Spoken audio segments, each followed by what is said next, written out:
Welcome in this week to Extension Today.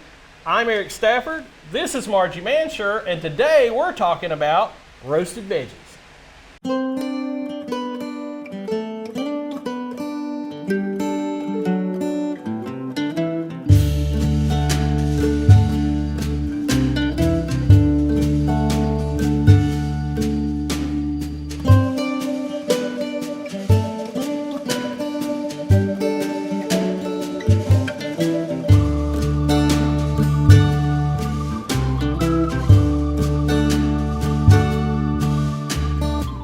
Well, it's good to see you today, Eric. It's good to see you, Margie. We had a great time last week. I was behind the camera, and Margie, I kind of volunteered myself to stand next to Margie and bug her. 6 feet away. Doing it 6 feet away. We are social distancing.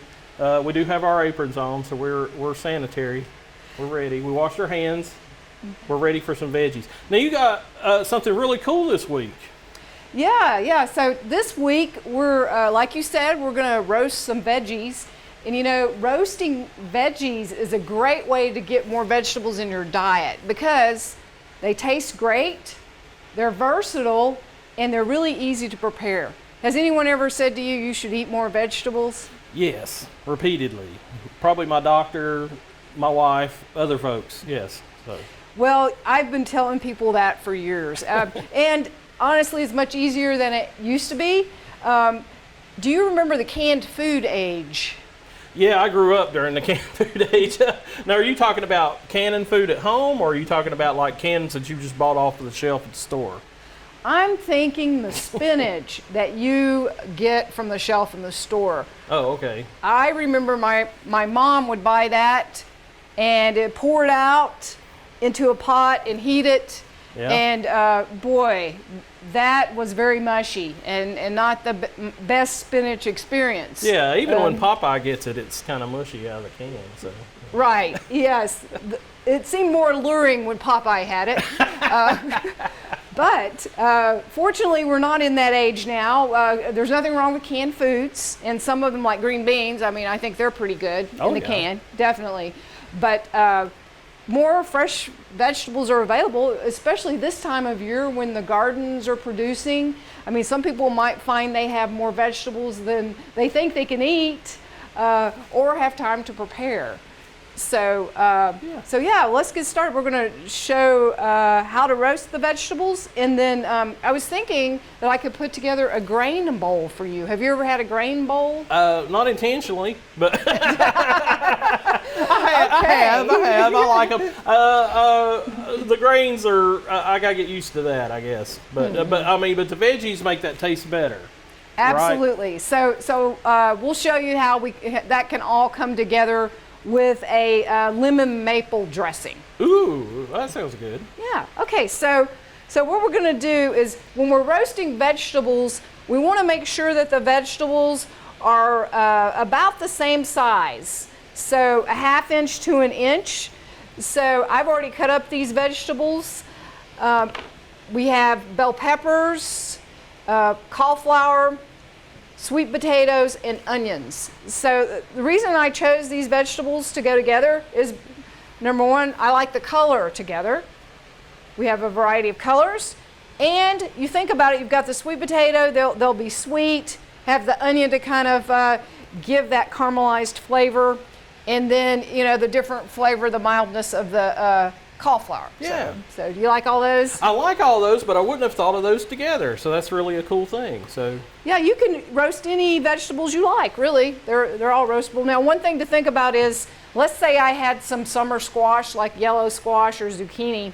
I wouldn't want to start them at the same time as these vegetables because they don't take as long to cook. Yeah, so I would add thick, them. so they don't take as long. Right, so I would add them a little bit later. So I've got about 9 cups of vegetables here, believe it or not. So for every 3 cups of vegetables, you want to have about a tablespoon of oil. Now, I have olive oil. I know it can be a little bit pricey, but I like the flavor. If you have some other oils you like to use, they all work really fine. So Just make sure that they're all coated.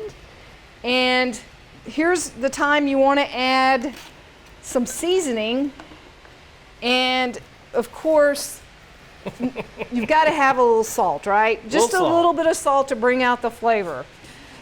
We don't want to overdo it. Another seasoning I might add at this time would be Italian blend. That's easily available. Or maybe I like curry powder or chili powder or something like that. I mean, you can you were talking to me last week about curry powder, and I'm always kind of afraid to use it. I'm afraid I'll overpower something, or it'll be too hot or spicy. But usually your generic curry powder that you get in the store is pretty mild, the one that's blended. And if it's not, it will probably say hot on it. I guess I'm just not that big into Indian cooking, and I haven't tried that much. I've tried, Mexican and Chinese and those type recipes, but I don't think I've gone Indian, so I think that's why I'm a little scared of it. Well, there's so many flavors in the Indian cuisine. But I mean, yes, it's intimidating. Starting with a curry would be a good place. Yes, good beginning. Okay, so you can tell that that's pretty much coated with those 3 tablespoons of oil. And then I have just, it's really good to use just a sheet pan for this. You don't want anything with too high sides because that kind of could make it mushy and not roast as well. Really? Yeah, so this is the best kind of pan. You don't want it to be too crowded either. You wouldn't want it to be all stacked on Yeah, they've itself. got plenty of room around them. So yeah.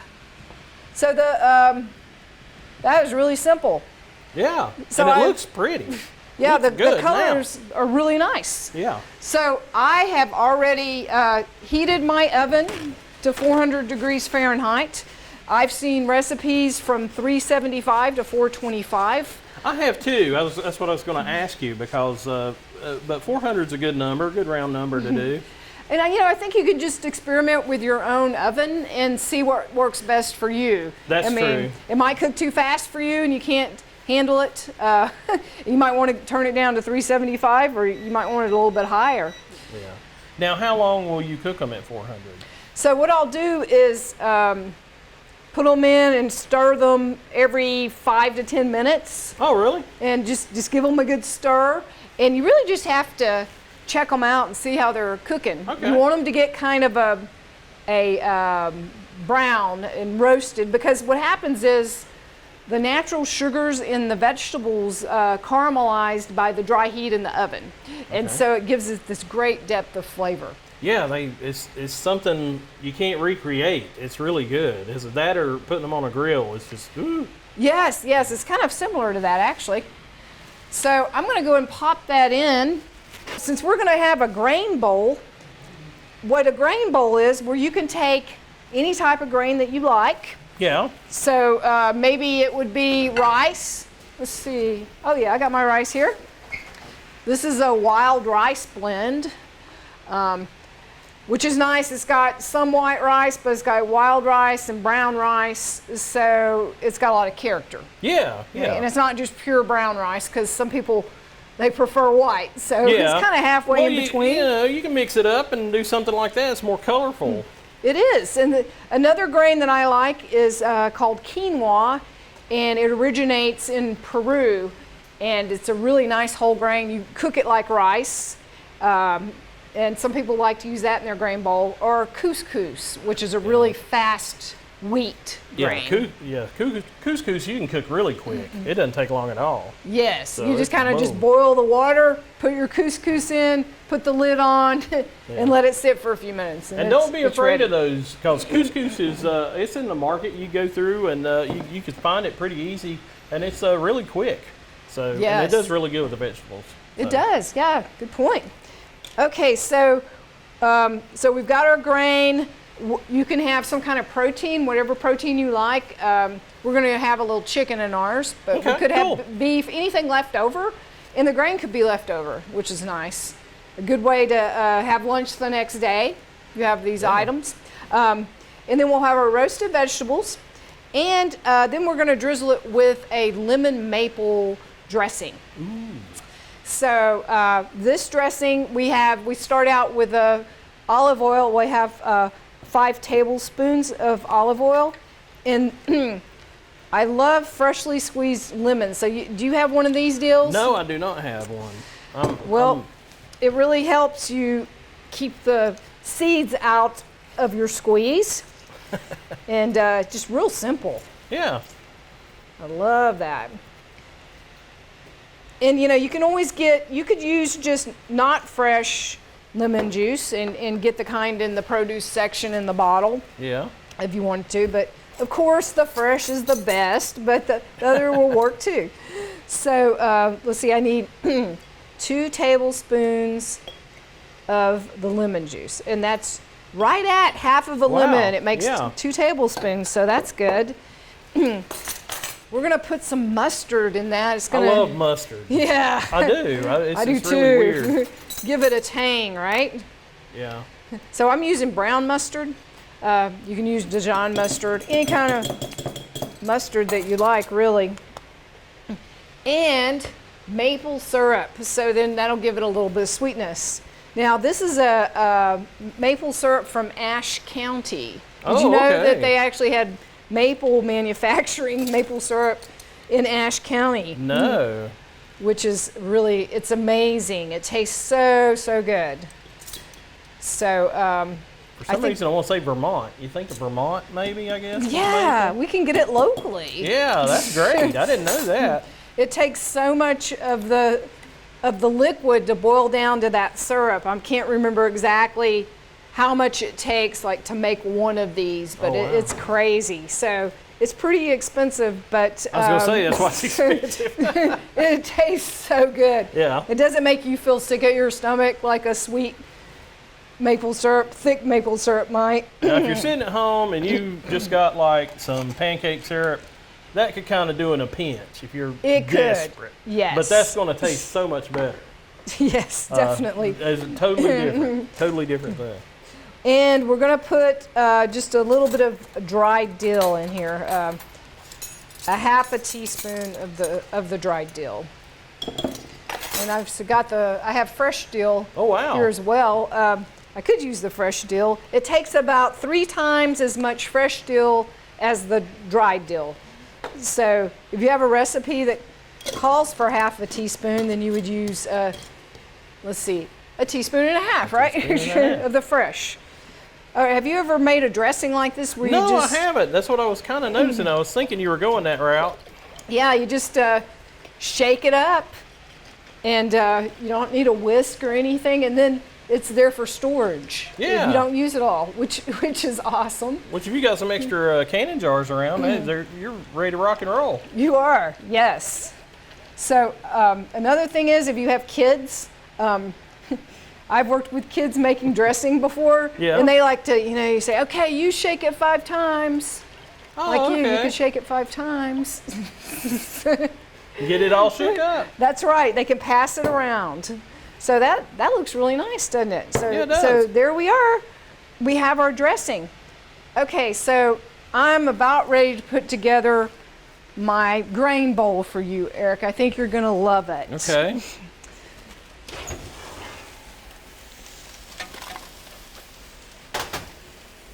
Let's see. You can hear it sizzling. You can hear them sizzling in there. They are sizzling. Well, you could say, hey, Eric, move this. Or here, take this. That's right. I am kind of standing here like a log. All right, here are my roasted vegetables. So notice they're much darker than they were. They're quite caramelized. I'm going to move this one up on the upper shelf. Sometimes if you get it too low in the oven, it just cooks up a little bit too fast. So move that up. And I had some leftover chicken that we're going to put in our grain bowl. Okay. Let's see, I guess we have to have a bowl, right? Yeah. And then let's see how our rice turned out. You never know about rice, do you? No, it can be a little wet. Yeah. Keep cooking it. That looks pretty good. That does look good. But you got a nice sealed pot there. That's the Oh, big part yes, of it. yes. Yeah. Home kitchen, yes. Yeah. Okay, so got to get our grain there. And that does look good, just the rice itself, the vivid rice. The variety of the color, I think, is nice. Yeah, it is nice. Let's see. Go with a little chicken. Now, I've done this before with beans if I needed something really fast. Yeah. And didn't have any meat. Works well. Yeah. And then there's our roasted vegetables. Very colorful, huh? Yeah. I mean, it makes cauliflower appealing because cauliflower by itself is kind of bland looking, but you know, when you get like that, it's got a little something. It's got a little something going to it. Right, it's got those caramelized sugars. Yeah. Which is really great. Okay, so the last thing we want to do is put our dressing on here. And you can just kind of drizzle that. And we happen to have this beautiful dill, so we might as well add a little bit more color. Yeah. And there we have it. That looks great. And it looks delicious. I mean, right now, it looks like it's going to be so good. So there you Well, go. I'll let you be the one to judge okay. that. Okay. Let's find some utensil here. There you go. She gave me the big fork. There was little forks, but she gave me the big fork. Well, I want to get a little bit of everything in here, so I'm trying to get the perfect bite. Got to get the good bite. Got to get the so good while bite. you're So deciding kinda what you tell. think of that, just think of some other things that you could do with roasted vegetables, obviously just as a side. So like I said, you can cook them and put them in the freezer if you want, pull them out later for use if you've got too many of them. It's a great way. The dressing is really flavorful, but it doesn't really overtake it, so it's really good. It's kind of mild, but at the same time, it gives it a little pop, a little panache. Yeah, that most of your seasonings coming from the dressing with this recipe because we only used a little salt on the vegetables. Yeah. So that was pretty much it. And I didn't double dip if somebody else wants to eat later, so we got that. Hey, we've got more. Knock yourself out. But it's really good, and that wasn't that hard to do. And you can do it with just about any vegetable, you say? Yes, pretty much just any vegetable. So 400, keep checking it every 5 minutes or so, make sure it's not burning, and yeah, you're good to go. Another way I like to use it is I like to make wraps. And so I might have a tortilla and I put a spread on there, maybe some ranch dip or hummus or cream cheese, something like that. Yeah. Put some cheese on there, put my roasted vegetables in. Maybe I've got some leftover chicken again. Yeah. Roll that up, and there you are. You have a wrap. Yeah, well, that's pretty cool. But it's really not that hard. It's not that hard to do it. The recipe's up at the end of the video, so you can see that and see what Margie did. I just basically watched Margie, but it's really easy to do if you want to do that. The biggest thing is that I would say to remember would probably be what you said about the squash and like potatoes. Like, one's denser than the other, so you don't really want to cook them at the same time, but you might have them on two separate trays and do that and do them at different times. But yeah, or you could add to the same tray if you had room later. Just pull it out and add some more to it. Yeah. So. But it's not that hard to do, is it? It's easy. No, that's easy. The biggest thing is just cutting everything up. So. Now, one thing I do want to ask you about, because we talked about this off camera before, and you have a subscription to a local farm. Now, that's right. And so you get like some of your vegetables fresh that way. You pay them like a weekly fee or a monthly fee? I paid for it at the beginning of the season so that they could buy seeds and any supplies they needed to get started. Wow. And so a long time ago I paid for it, and then every week I go and they give me this box of vegetables. So, and it just has, it's whatever is in season right then and growing on their farm, so you never know. And you never know what you're going to get to roast, so you get new stuff.